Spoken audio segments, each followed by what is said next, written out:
Hello guys, welcome back to our channel. How to connect TradingView to Whop. So there is a step-by-step guide in 2025.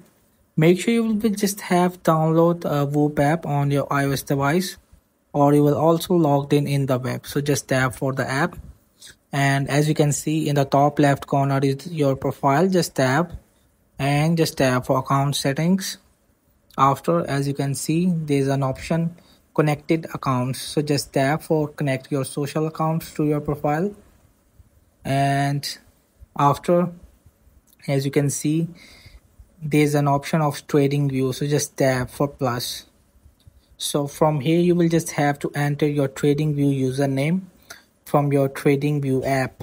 So if you want to more instruction, so I want to just show you some video how to connect. So if you are on web, so just tap for claim indicator for access TradingView. Now you will be log in your TradingView account and go in the right top corner is your profile. So as you can see, this is your username of TradingView. You will just have to copy it and paste it here as well and tap for confirm. So in this way you will just have to connect TradingView to Whop. Thank you.